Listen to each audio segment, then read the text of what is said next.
Bentrovati, torniamo puntuali come ogni settimana per parlare insieme a voi che davvero da tanti anni ci seguite con tanto affetto, quindi nuovo appuntamento con Diritti Negati insieme all'avvocato Pierpaolo Rodichiero che saluto subito. Bentornato avvocato. Bentrovati. Allora, iniziamo parlando ancora del reddito di cittadinanza perché ci sono tante cose da dire sempre su questa misura. Adesso entriamo nella fase 2. Quindi chi ha fatto la domanda, chi ha ottenuto il reddito di cittadinanza, importi differenti a seconda delle situazioni economiche equivalenti per ogni nucleo familiare, adesso però si entra nella fase in cui i navigator dovrebbero trovare un'occupazione ai beneficiari del reddito di cittadinanza.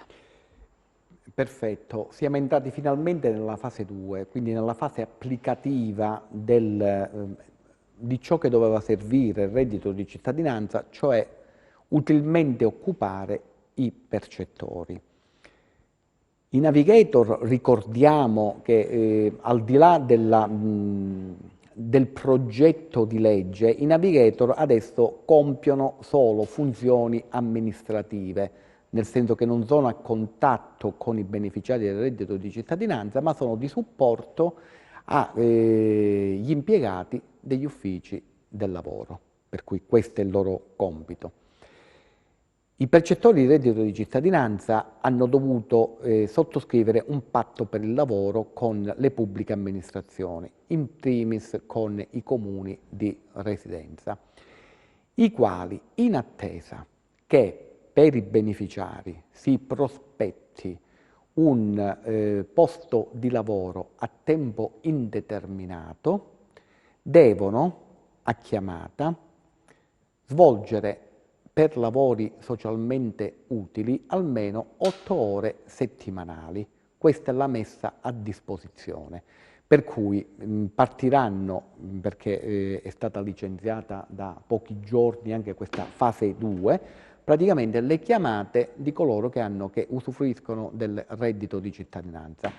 Ovviamente sono esclusi coloro che hanno in casa una persona inabile o che devono assistere una persona inabile, le donne che sono in gravidanza, che hanno figli piccoli, insomma ci sono le categorie già protette prima dal reddito di cittadinanza, permane anche per loro un'esenzione per quanto riguarda i lavori socialmente utili che, ripeto, sono di 8 ore settimanali. Quindi non sono proprio tantissime ore, insomma possiamo dirlo che Sì, sicuramente sì, perché la speranza è che si trovi un posto di lavoro a tempo indeterminato normale. È ben vero che nel sito, come diciamo, si è dato il via al Ministero dell'Economia e Finanze, sul sito del Ministero delle Finanze ci sono stati vari post, vari commenti, su questa diciamo durata. anche paradossali fra chi usufruiva del reddito di cittadinanza e no, perché c'erano i contrari favorevoli a, diciamo, sviluppare lavorativamente 8 ore settimanali. Ma Ci speriamo. fermiamo perché Perfetto. diamo chiaramente spazio ai nostri telespettatori che ci chiamano in diretta. Pronto? Pronto, buongiorno. Salve. Scusa il disturbo, io chiamo da San Lucido. Benvenuto intanto, prego. Grazie. Anche voi una buona giornata e gentilissimi di accogliere tutti nello studio tramite telefono. Grazie a Senti, voi io sempre. vorrei chiedere porre due quesiti all'avvocato, anche se lo distolgo di quello che stavo già parlando. Ben diversi, però ben importanti per me personalmente. Prego. Allora, il primo, siccome io il giorno di Natale, tramite assunzione di un farmaco antinfiammatorio, sono stato male, cioè ho fatto reazione allergica, mio figlio mi ha dovuto portare all'ospedale d'urgenza con la macchina. Visto che sulla statale 18 tra Paolo e San Lucido esiste un tutor, mio figlio chiaramente preoccupato della mia situazione, cioè shock anafilattico in atto, già la gola chiusa, bolle addosso, cioè gli Certo. occhi gonfi, è passato a 120, cioè tranquillamente ha fatto un errore. Però io per precauzione sono andato al comando dei vigili, ho fatto una dichiarazione dove mio figlio diceva che il giorno del 25 all'orario preciso stabilito passava in quel tratto di strada, superando il limite di velocità chiaramente, con un codice giallo poi che è dichiarato verbale pronto soccorso. Il comandante dei vigili giustamente mi diceva che doveva aspettare il verbale per poi fare ricorso, però anche se facevo ricorso non era cosa sua, ma bensì era il prefetto a decidere se accogliere la mia domanda o meno. E io a questo punto gli ho detto: comandante, ma mi scusi, cioè in una famiglia il problema della famiglia deve sapere il padre e la madre, non i vicini o gli estranei, cioè i soldi delle multe li ringrazia il comune di Paola, non si ringrazia il prefetto. Allora, rispondiamo su questo Sì, quesito. non ho capito l'ultima frase. Sì. No, diceva che deve decidere il prefetto, insomma, sull'eventuale ricorso da presentare Così mi diceva dopo il comandante dei vigili. l'arrivo del verbale, quindi ha demandato, insomma, la responsabilità, tra virgolette, al prefetto per accogliere o meno questo ricorso. Allora, risolverete il problema. Il comando, non so, la polizia municipale del comune che vi ha fatto, che aveva l'autovelox, o la polizia stradale, chi è? No, è il tutor che è sulla strada, che poi praticamente è il comune di Paola, che è il comando dei vigili che Quindi il tutor acquisisce questi dati. Sì, ma il tutor l'ha messo la polizia municipale o quindi Sì, sarà sicuramente di competenza. Per quanto riguarda queste sanzioni, sulla base di queste giustificazioni, l'amministrazione, cioè il comune dove è stata commessa la violazione, poteva anche in autotutela revocarla, nel senso che si rende conto che è stata commessa la violazione alle norme del codice della strada per motivi naturalmente per necessità ed urgenza, e poteva anche revocare. Detto ciò, voi dovete comunque aspettare la notifica del verbale che vi deve arrivare entro 90 giorni da quando è stata commessa la violazione, altrimenti c'è una decadenza e quindi diciamo è nullo quello che vi viene notificato. Se vi viene notificato questo verbale, vi sconsiglio di proporre ricorso al prefetto di competenza, in questo caso Cosenza, perché a differenza del giudice di pace, che è competente per valore per quanto riguarda le multe mi pare che sul Tirreno, per cui dovrebbe essere Paola la circoscrizione, il giudice di pace di Paola, il prefetto, la cosa liberticida qual è? Perché voi fate l'istanza al prefetto di annullamento del verbale allegando il ricovero di vostro figlio, ovvero l'accesso al pronto soccorso di vostro figlio con la diagnosi di accesso, in modo che si vede che c'era un'urgenza. Se viene rigettato, perché molto spesso che cosa succede? Davanti al prefetto non si può portare alcuna prova, per cui spesso e volentieri non è il prefetto che va a vedere e va a valutare il vostro ricorso amministrativo al prefetto, ma è un dipendente, un dirigente di sezione solitamente, i quali nella maggioranza dei casi rigettano il vostro ricorso. La conseguenza grave qual è? Che in automatico, quindi un automatismo di legge, il rigetto del ricorso amministrativo al prefetto avverso una sanzione per violazione delle norme del codice della strada comporta, quindi per legge, il raddoppio della sanzione. Per cui è vero che dopo che vi comminano questo raddoppio voi potete andare già dal giudice di pace. Io vi consiglio quindi entro 30 giorni dalla notifica del verbale che vi arriverà, spero dopo i 90 giorni, di ricorrere direttamente al giudice di pace, in cui andrete a portare i documenti.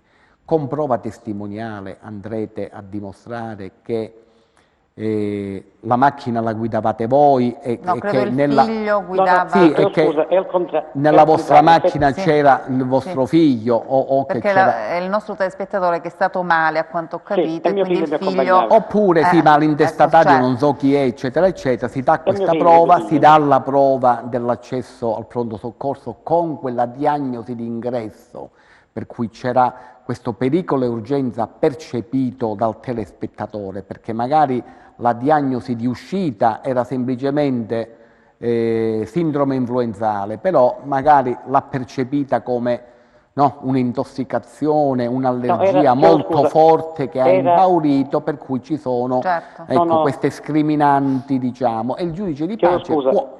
Era reazione allergica a farmaco e codice giallo, quindi... Sì, reazione avversa alla somministrazione di un farmaco che avete preso, però e quindi con questa diagnosi di ingresso è quella che voi dovete poi portare al giudice di pace. Tenete presente che potete farlo anche voi, c'è sempre un tecnicismo da rispettare, per cui vi consiglio sempre di rivolgervi a un'associazione di consumatori o un legale di fiducia, perché sebbene si tratta di contestare una multa, diciamo, è sempre meglio che vi fate seguire, perché un minimo di tecnicismo ci vuole anche nel presentare, diciamo, questa vostra lamentela giustificata. Poi se arriva il verbale dopo i 90 giorni non dovete pagare nulla. Ma però lo dovete impugnare, perché non penso, perché sono stato contattato dal comandante dei vigili dove mi diceva che quella dichiarazione che ho fatto io non vale niente, perché prima non mi arriva il verbale. Quindi, dopo il verbale devo fare ricorso. Vabbè, insomma, aspettate il verbale. Voi aspettate il verbale e fate come vi ho consigliato. Quindi eventualmente il ricorso al giudice di pace, se il verbale arriva dopo 90 giorni lo dovete impugnare sempre con...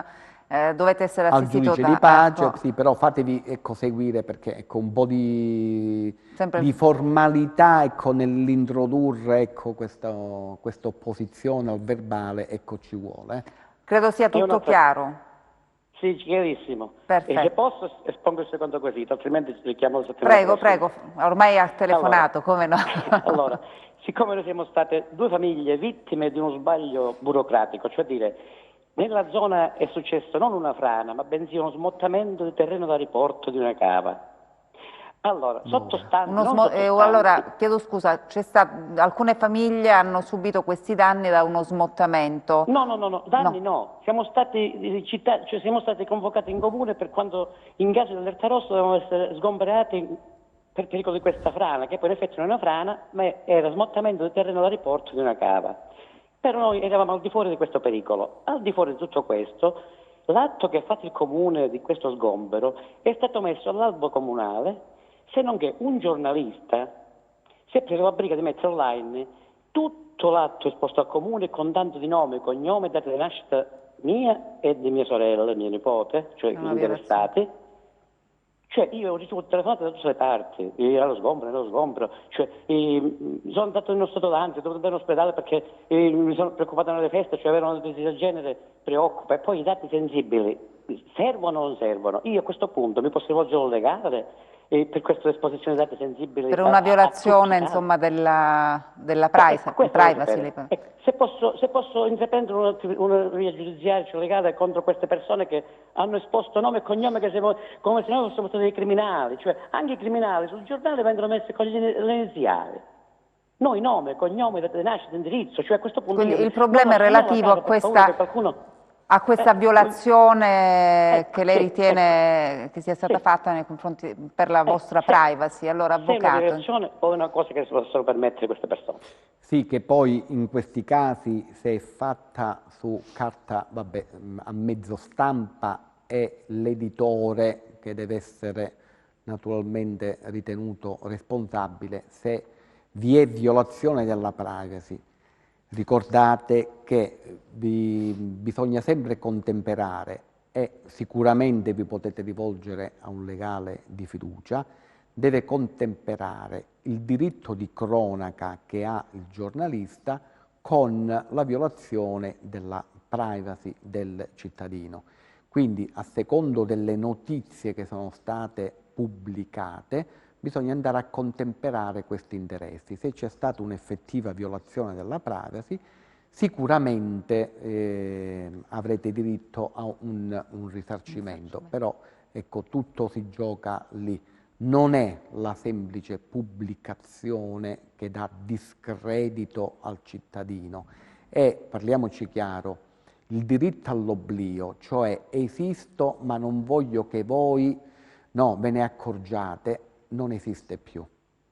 Ecco, perché siamo in un mondo digitale, in un mondo dove le comunicazioni non funziona. Ecco, diciamo che 30 anni fa, diciamo, dove tutto era nascosto perché non c'era nessun mezzo per far circolare il nostro pensiero, la nostra immagine e quant'altro, era molto più rigoroso. Adesso, diciamo, non è un diritto affievolito, è un diritto che i giudici vanno a valutare, però vanno a valutare con tanti parametri. Ecco, non c'è una norma secca, ferrea, perché la realtà è molto più fluida di quello che scrivono i codici, e quindi vanno a valutare tutte le situazioni. Certamente, se c'è una violazione della privacy che vi ha cagionato un danno ingiusto, avrete diritto ad un risarcimento del danno.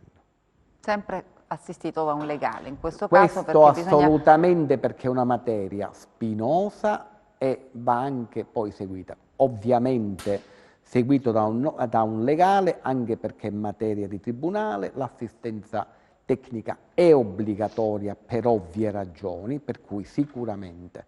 Va bene.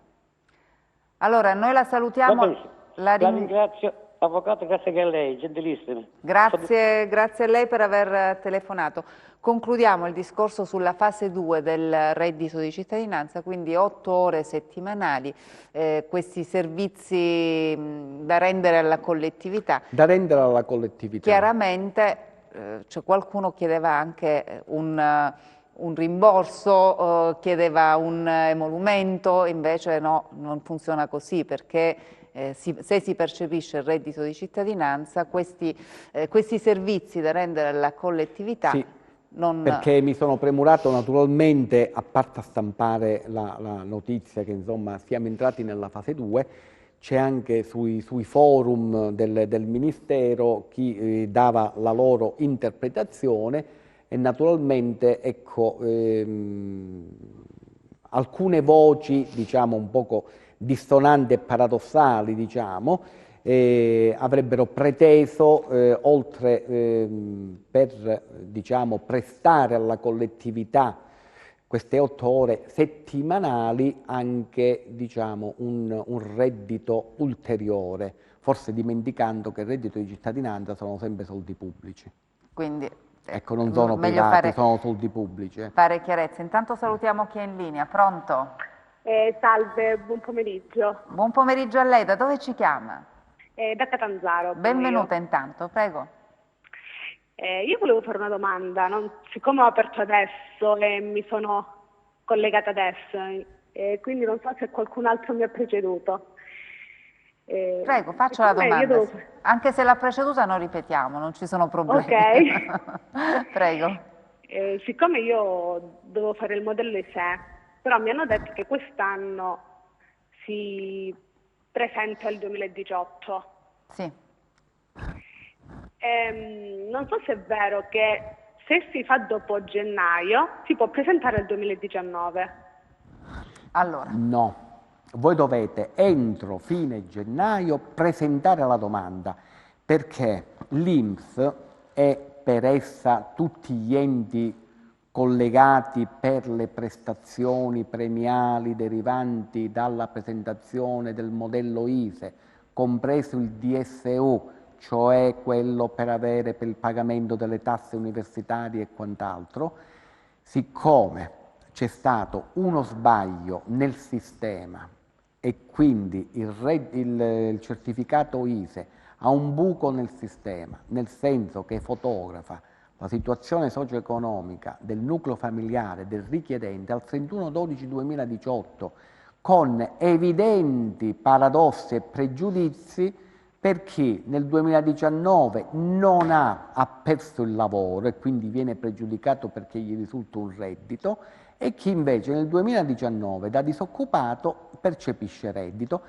che però, siccome gli risulta l'anno precedente, ha tutti i benefici di legge, per cui si è già osservata che c'è stato proprio un buco nel sistema. Quindi, obbligo di tutti quanti che hanno necessità di prestazioni in base al certificato ISEE, ma diciamo anche per comprare le medicine, per fare visite mediche, entro fine gennaio 2020 devono presentare, non ritirare, però presentare, per cui per tutto il mese di gennaio nulla muta, perché sappiamo che ogni anno bisogna presentarlo. Bisogna richiedere l'ISEE corrente, che fotografa la situazione economica familiare del nucleo immediatamente, in tempo reale. Quindi uno la fa a gennaio 2020, gli fotografa la situazione economico-sociale del nucleo familiare 2020, gennaio, quindi l'ISEE corrente. ISEE corrente, che è una misura licenziata prima dell'estate 2019 ed in vigore dal 1° settembre 2019.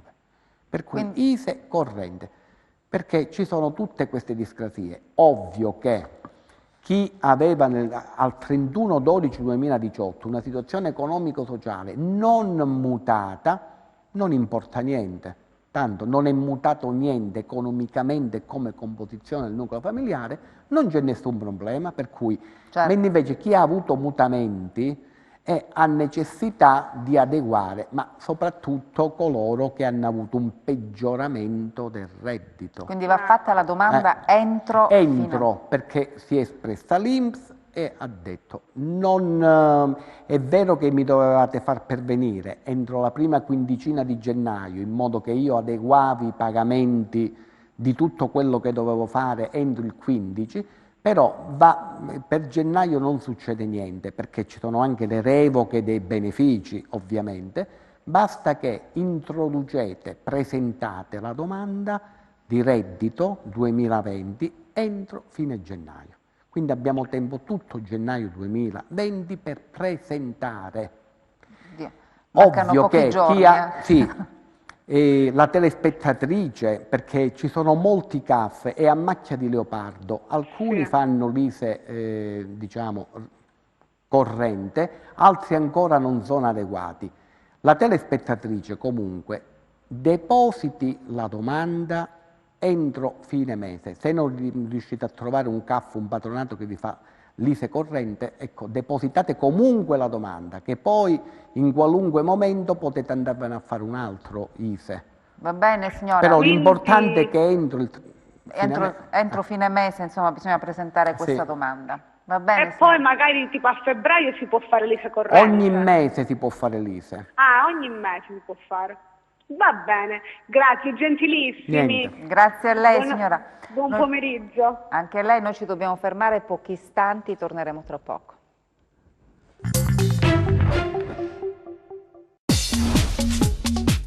Cerca Teleeuropa sul tuo Play Store o Apple Store e scarica la nostra app.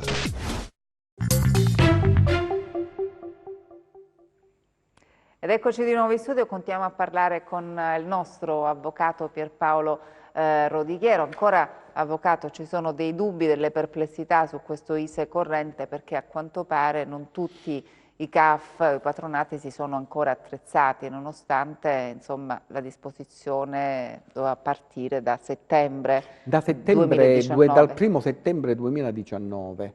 Poi purtroppo la fase applicativa, come sempre, arriva sempre un po' in ritardo, però poi ci sono delle scadenze, a parte fiscali, ma anche come premialità a cui dà diritto la situazione proprio che si rivela dalla certificazione ISEE, per cui per fortuna che poi anche a livello ministeriale si sono resi conto dell'errore proprio del sistema, per cui hanno dato questa proroga di 30 giorni, per cui per tutto il mese di gennaio l'unica preoccupazione è quello di depositare la richiesta di ISEE 2020.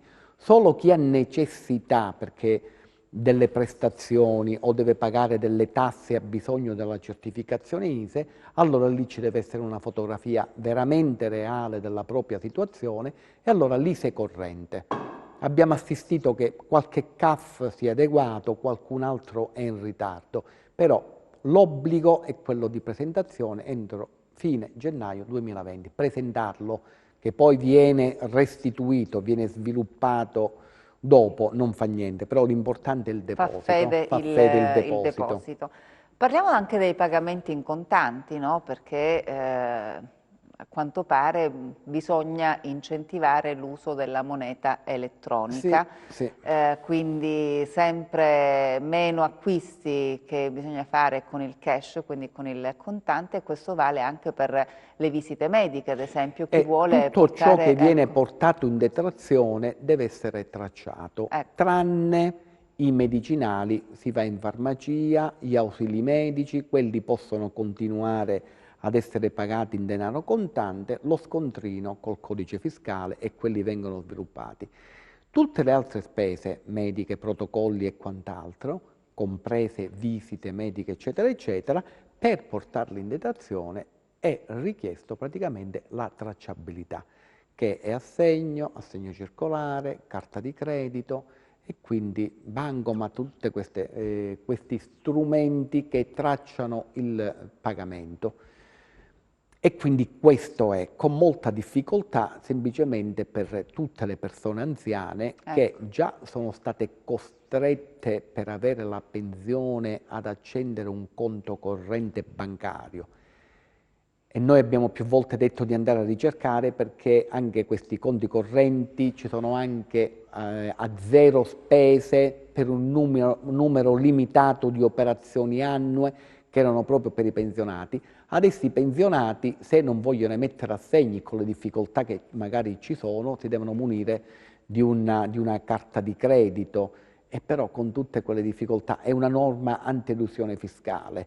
Però abbiamo anche noi come associazione più volte denunciato che praticamente l'uso in questo modo disseminato degli strumenti elettronici per tracciare i pagamenti è un modo per profilare la popolazione. Allo stesso modo tutti i percettori di reddito di cittadinanza, lo Stato è entrato nell'intimità di coloro che percepiscono il reddito di cittadinanza, perché leggono in quella famiglia che farmaci prendono, che usi hanno di piccoli elettrodomestici, che tipologia di spese fanno, dove vanno a fare la spesa, e quindi c'è una profilazione, quindi una fisionomia dei bisogni, delle abitudini, no, delle persone che usano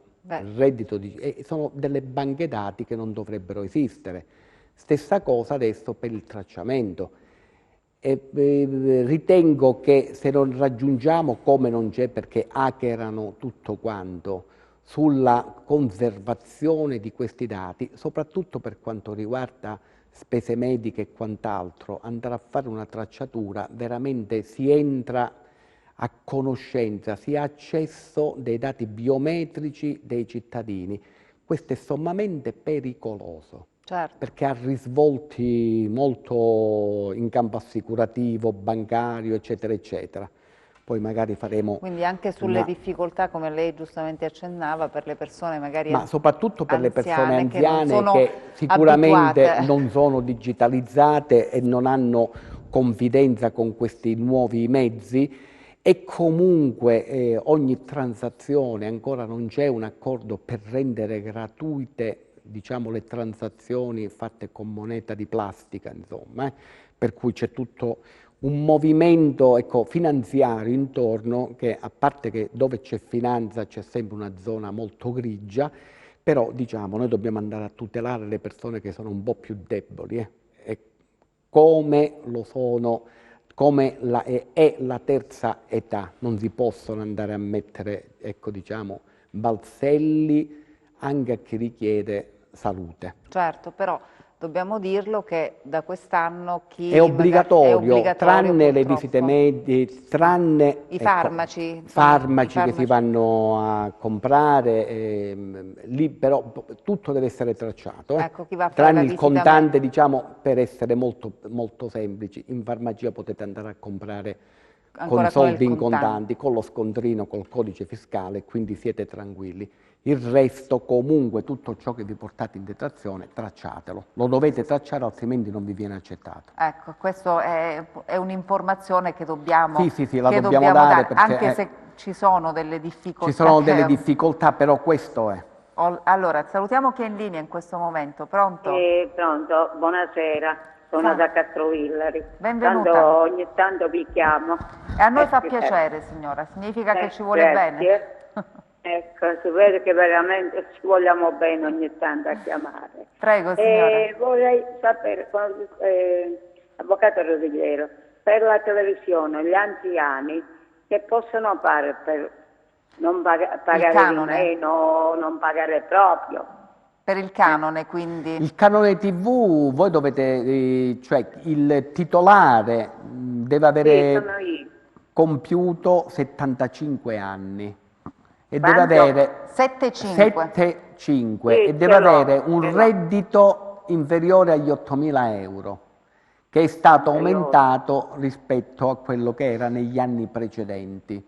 Per cui se il reddito familiare non supera gli 8.000 euro e il titolare ha più di 75 anni di età, è esentato dal pagamento del canone televisivo. Però c'è questo limite di reddito, quindi 8.000 euro, credo che insomma non tantissime poi saranno le persone che rientrano in questa fascia. Ecco. Certo, sì, sono, ripeto... Parliamo di reddito IRPEF, giusto? Ecco, perché facciamo differenza fra... Noi parliamo sempre dell'ISEE, però... Allora, l'ISEE praticamente, l'ISEE non è la sommatoria dei redditi, nell'ISEE ci sono dei demoltiplicatori, ecco, non è la sommatoria. Però, diciamo, per essere chiari con tutti quanti, naturalmente chi ha col nucleo familiare entrate di circa 650 euro mensili già è fuori esenzione. Ecco. Per cui stiamo parlando del nulla, per dircela tutta quanta, perché molto probabilmente un nucleo familiare che ha 650 euro mensili di reddito, molto probabilmente la televisione non se la vede, perché sarà già annientato dall'indigenza. Certo. Quindi per essere molto concreti. Scusate, che un'altra domanda, dato che ci sono compreso la linea. Per diciamo uno che per esempio c'ha il 100% e c'ha qualche delle altre cose, sulle medicine, sopra le altre cose, c'è qualche cosa che uno può voi sapete, pagare di meno? Ma certo, allora ricordatevi che tutte le prestazioni per patologia sono, allora, sia le prestazioni che i farmaci, quindi i protocolli terapeutici e gli esami diagnostici per patologia sono assolutamente gratuiti, Vi attribuiscono un codice, l'ufficio dell'azienda sanitaria di competenza vostra, e quindi quelle per patologie sono sempre gratuite. Poi la signora mi pare di aver capito che ha l'invalidità al 100%? Sì. Ecco, sì, quindi c'è un codice proprio per l'invalidità. Cosa potrei avere, diciamo, di beneficenza, diciamo così, per questo vorrei sapere. No, allora, si hanno degli sgravi, se non esenzioni, voi avete l'invalidità a secondo di quello che fate naturalmente, per l'invalidità al 100%, per reddito e per patologia. Ma tutto senza ciò... accompagnamento, solo mi hanno dato sì, perfetto. Però questo, inserendo il vostro codice fiscale, perché praticamente tutte le patologie sono tutte quante registrate ovviamente, per cui quando andate all'ASP di competenza vostra per andare a farvi un tesserino, se vi serve qualche cosa, già lì lo sanno esattamente quello a cui voi avete diritto o meno, per cui dovete, ecco, per questo semplicemente sì, non dovete andare a fare molte ricerche. Certo, vero è che insomma, anche se c'è l'esenzione avvocato, capita spesso che chi va a comprare i farmaci che non sono quelli generici... Sì, però dovete, ma certamente, perché i cosiddetti farmaci che danno sollievo, ecco, non proprio farmaci curativi, ma quelli che danno sollievo, i farmaci da banco che, diciamo, danno sollievo, però sono tutti a pagamento. La stessa cosa, se il principio attivo, se non vi danno il farmaco equivalente, ma vi danno un farmaco griffato, ovviamente quello lo andate a pagare, quindi deve essere il medico che a parità di, risposta terapeutica che dà un farmaco, deve prescrivere l'equivalente, perché se vi prescrive un altro farmaco che è a pagamento, voi con lo stesso risultato però andate a pagare. Cioè, diciamo, per essere diligenti, diciamo, al medico di famiglia, naturalmente, che conosce la vostra situazione, naturalmente avrà modo e cura di prescrivervi solamente farmaci di cui non dovete assolutamente, a parità di risposta terapeutica, non dovete assolutamente, non dovete pagare nulla. Però questa è un'accortezza che dovete usare. Farmaci da banco sono la rovina, perché ci fanno pagare su per giù di più. No, che sono fermi, perché loro ti mandano, insomma, se devono dare qualcosa, loro ti mandano queste propagande, queste cose, e li paghiamo questo. Paghiamo anche di più, che non è che vai a prendere un fermo che ce lo pagavi di me. Adesso lo paghi di più, tutto a pagamento. Ma il medico non può mettere a richiesta, a richiesta, però lo deve prescrivere l'equivalente, non può fare... Certo, poi non può esimersi.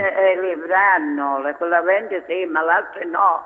Ma non è la rabbia, caro avvocato, è la rabbia di queste propagande che siamo stati stanchi di sentirlo tutti i momenti. Da una medicina ne fanno 5 o 6 di propaganda. Una medicina sola, fanno tutte le propagande. È una cosa che non ne possiamo più, dobbiamo pagare noi. Il canone della televisione, chi lo paga? Lo paghiamo noi, no? Quindi dobbiamo pagare il canone. Signora, ha perfettamente ragione. Purtroppo questa è... Cioè non c'è una seria politica sociale, diciamo, nel nostro paese, che se ne dica, perché appare che i problemi che ha la cittadinanza purtroppo poi vengono spesso dimenticati da chi ci amministra. Purtroppo questo è. Signora, noi le diamo un abbraccio e poi continui chiaramente a seguirci, va bene? Grazie per aver telefonato. Avvocato, parliamo di IMU. Sì. Insomma... Abbiamo detto la scorsa settimana che dal 2020 i comuni devono deliberare anno per anno le aliquote IMU. Ricordiamo che sempre dal 2020 IMU e TASI, che sarebbero i servizi indifferibili, vengono unificati, scompare la TASI, viene inglobata nell'IMU. Non ci sarà alcun guadagno per i destinatari, cioè noi cittadini, perché siccome si alzeranno le tariffe IMU, praticamente noi non ci accorgeremo di questa scomparsa di questa tassa. Detto ciò, la novità importante, perché si è espressa le Cassazioni a sezioni unite, che cosa ha detto? Noi pagavamo praticamente, dove c'era l'immobile di proprietà con terreno edificabile, si pagava quota IMU per quanto riguarda l'immobile e quota per quanto riguardava il terreno, la cosiddetta pertinenza. Quando dobbiamo stare attenti a questo, se l'immobile e la pertinenza, il terreno edificabile, quindi i terreni che si hanno intorno, sono acquistati a formare un solo atto e nell'atto c'è praticamente che è pertinenza dell'abitazione principale, quella va esente IMU. Quindi la qualificazione che noi diamo Posso fare all'acquisto dell'immobile, Sì, è ora già ve la in faccio onda. fare, Facciamo praticamente c'è concludere. l'esenzione dell'IMU, questa è la novità che c'è, quindi le aree pertinenziali, benché edificabili, non soggiacciono alla tassazione IMU, devono essere nello stesso atto dell'abitazione principale. Come Salutiamo chi è in pertinenza. linea, avvocato. Prego, prego. Volevo un chiarimento su l'ISA corrente e questa domanda da depositare. Allora, ripetiamola brevemente. Molto semplicemente, chi ha necessità di avere la certificazione IMU 2020, l'ISEE 2020, perché accede a prestazioni o a sgravio di pagamento di tasse, doveva i primi di gennaio 2020 presentare la certificazione ISEE. Per motivi, diciamo, di organizzazione ciò non è stato possibile, anche perché l'IMU, abbiamo parlato lì, la certificazione ISEE, se uno la va a fare adesso, fotografa la situazione socio-economica del nucleo familiare ferma al 31/12/2018, quindi è un buco del sistema. Che cosa ha detto l'INPS? Non vi preoccupate, non c'è bisogno che mi presentate la dichiarazione ISEE 2020 i primi di gennaio, avete tempo tutto gennaio 2020 per il deposito della domanda, non per ricevere la certificazione. Ditemi. Sì, io per dire, ho fatto già l'ISEE, no? Quella nuova che dite voi, no? Quindi non devo fare più niente? Allora, se il reddito vostro non ha avuto mutamenti dal 31/12/2018 ad oggi, voi potete benissimo usare questa dichiarazione ISEE. Vi stavo dicendo, questa dichiarazione ISEE si ferma al 31/12/2018. Se è cambiato qualcosa nell'ultimo anno, voi dovete andare a richiedere l'ISEE corrente, cioè quello che vi fa la fotografia reale. Quindi semplicemente per questo era che non è cambiato nulla, rimane non è così. cambiato nulla. Se il vostro reddito era ed è, quindi non ha avuto mutamenti, quindi o variazioni di qualsiasi tipo, familiare o economico, presentate questo, non c'è succede problema. niente, va bene, va benissimo. Ma certo. Quindi questo è depositare la domanda, questo significa... Ma non è un problema vostro, cioè coloro che non lo hanno ancora fatto possono non presentare la domanda, cioè depositare, non presentarla agli enti, però depositarla entro fine gennaio. Invece 2020. per voi non cambia nulla, lei l'ha già fatto. Voi l'avete già fatto, non c'è nessuna variazione. Non devo fare più niente. No, l'ha già fatto entro questo mese di gennaio, quindi va bene così. Non è cambiato nulla dal 2018 ad oggi, va bene? Va bene, la ringrazio e buonasera. Grazie anche a lei. Parliamo anche delle prescrizioni, avvocato, delle cartelle esattoriali. Sì, ricordiamoci perché si susseguono, perché è molto, diciamo, discussa, quando è che c'è sempre il dubbio che con l'arrivo della cartella esattoriale cambiano i termini di prescrizione. Quando un ente va a richiedere i propri crediti, c'è una prescrizione interna che, diciamo, è proprio l'ente non si è attivato per recuperare quanto di sua competenza, e poi una volta che liquidi il ruolo e arriva la cartella esattoriale, c'era sempre questo dibattito che praticamente con l'arrivo della cartella esattoriale praticamente i termini di prescrizione si allungavano direttamente a 10 anni, così non è. E quindi ricordiamo ancora una volta, ma le pronunce si stanno susseguendo e quindi è consolidato l'orientamento, che anche quando arriva la cartella esattoriale segue ai fini della prescrizione la prescrizione del tributo. E quindi, che ho fatto la raccolta ma sono tantissimi, l'IRES, l'IRPEF, l'IRAP, l'IVA, quelli sono 10 anni perché già erano 10 anni, però per quanto riguarda l'acqua sono 5 anni, il bollo auto sono 3 anni e così via, e quindi l'IMU sono 5 anni, il canone RAI quello sono 10 anni perché è un tributo, per cui segue quello. Le multe stradali 5 anni. Questo per quale motivo? Tutto si tramuta in decennale dopo la notifica della cartella esattoriale se la cartella esattoriale è il frutto di una sentenza, cioè se uno impugna un tributo e perde la causa e quella sentenza va recuperata, l'ente la recupera tramite cartella esattoriale, quindi tramite esattore, quelle si trasformano in automatico in 10 anni. Tutte le altre cartelle che non c'è una sentenza dietro, seguono la prescrizione del tributo. In poche parole, se a qualcuno dovesse arrivare una cartella, ci sono CAF, patronato, associazioni di categoria, associazioni di consumatori, fate vedere la cartella, perché certo, spesso e volentieri in queste maglie di prescrizioni o di decadenze, molte volte quello che è inserito lì dentro non è dovuto, quindi non si deve pagare. Quindi superato lo shock iniziale, perché una cartella esattoriale provoca sempre dei sentimenti molto contrastanti, no?